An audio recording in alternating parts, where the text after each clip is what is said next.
tous les serviteurs et servantes de Dieu de cette église. Et surtout aux intercesseurs qui ont passé nuit enseignée comme d'habitude. En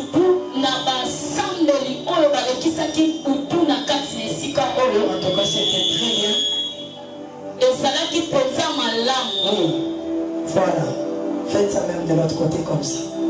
Parce qu'il y a vraiment du bruit. Amen. Amen. Amen. Oh là là, oh là là. Oh là là. Malheureusement, à l'église, il n'y a pas des ingénieurs. Alléluia. C'est ce que je veux parler ce matin. Dans notre église, on a aussi un Néhémie. Ou peut-être il pense que je veux parler de lui. Alors je veux parler d'abord du Néhémie qui était dans l'ancienne alliance.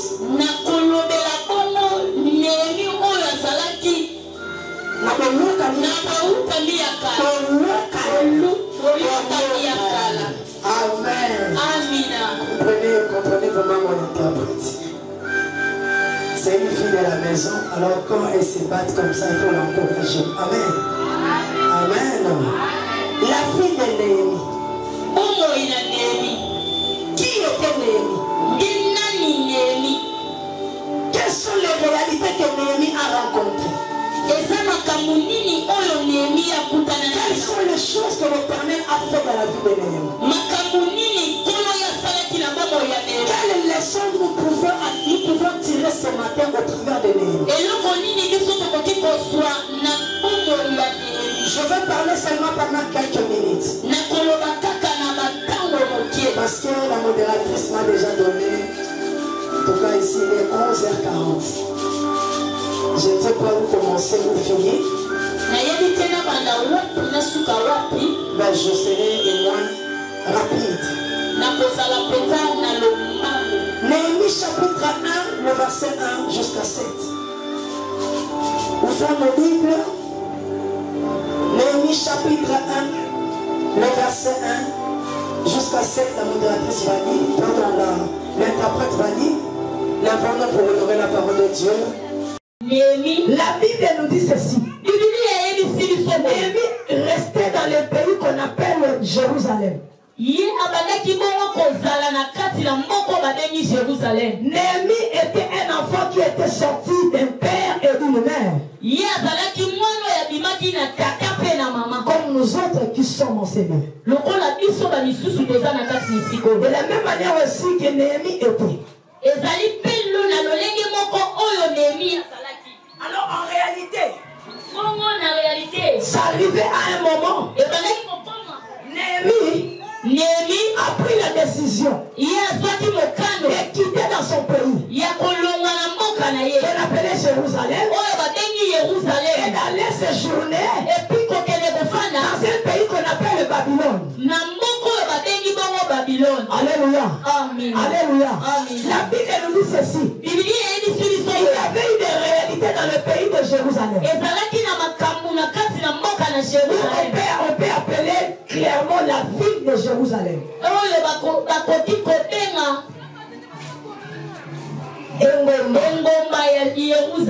Alléluia. Amen. Alléluia. Amen. Et Néhémie s'est décidé de quitter maintenant sa ville par rapport aux réalités qui se présentaient. Il était maintenant allé dans une ville qu'on appelait Babylone.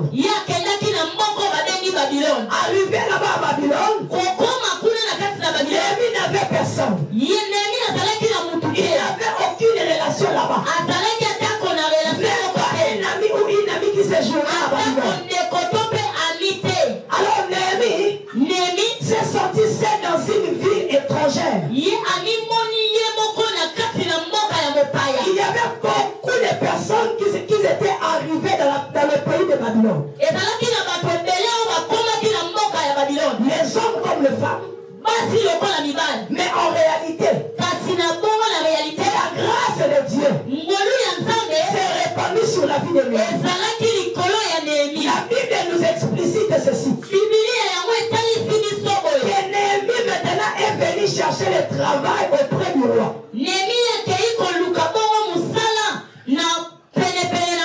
Dans le palais royal. Tellement que la grâce de Dieu était sur Néhémie. Néhémie n'était pas seulement venu dans le palais royal. Mais Néhémie aussi commençait à travailler auprès du roi.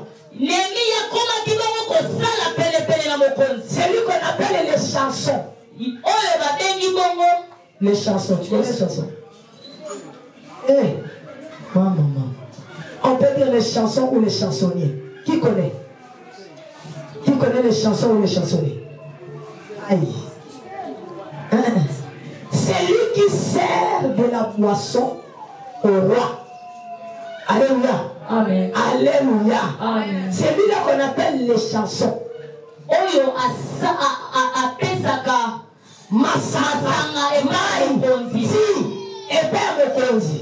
Néhémie a été sélectionné de travailler au service du roi. Et à cause de cette grâce que Néhémie avait retrouvée, cela a suscité beaucoup de combats et beaucoup de la haine.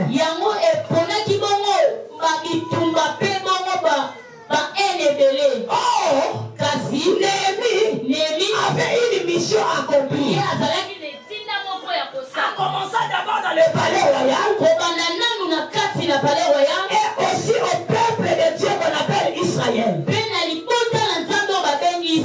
Alléluia. Alléluia. Bien-aimé sur cette terre, chacun de nous, chacune de nous doit savoir sa mission.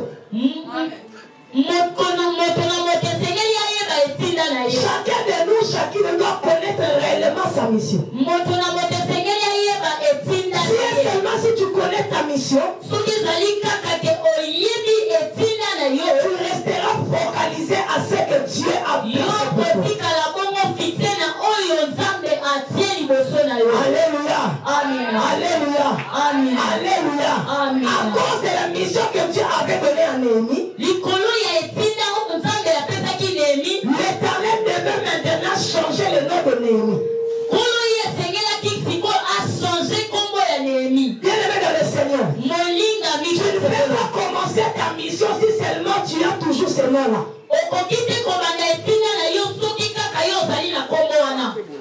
Oh. Est-ce que quelqu'un me comprend? Quelqu'un me comprend? Amen. Tu ne peux pas commencer ta mission si seulement si tu ne changes pas de nom. Ce nom-là ne viendra pas à toi.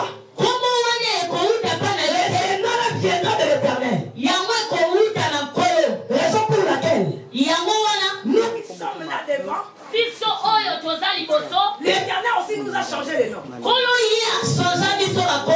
monde nous connaissait à un autre nom. Et aujourd'hui aussi nous sommes en train d'accomplir la mission de Dieu avec un autre nom. Aujourd'hui on m'appelle évangéliste. Est-ce que avant on m'appelait évangéliste?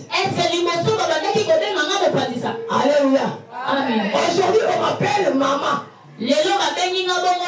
Est-ce qu'avant j'étais maman? Alléluia. Alléluia. Oh, le nom de Néhémie, il veut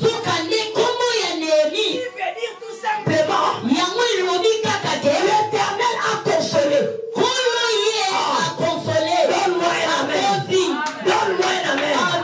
Donne-moi un amen. Permets-moi d'avancer s'il te plaît. Amen. Dans cette église, il n'y a pas de gens qui peuvent connecter cela. Vive une vie que l'Éternel a.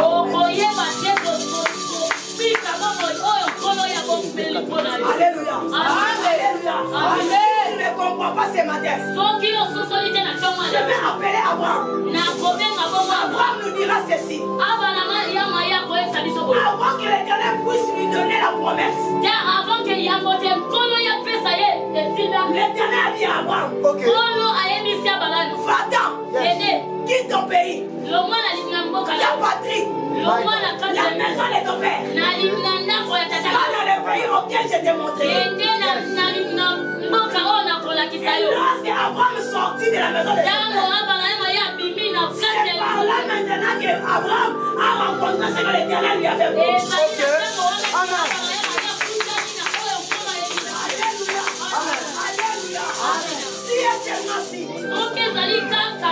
Moi qui vous presse ce matin, j'étais encore resté dans le monde. J'étais encore resté entouré par mes amis.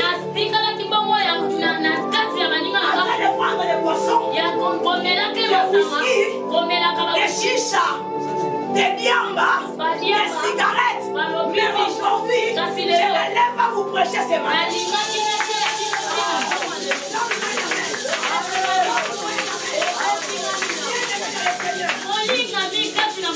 Cette distance-là, ça ne sera pas une distance de choix.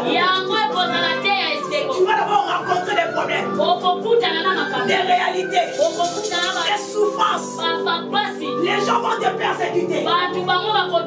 Les gens vont t'insulter. Les gens vont te prendre, c'est comme si tu n'es rien en fait. Mais en réalité, cette distance-là, c'est un moment que l'Éternel maintenant travaille dans l'homme.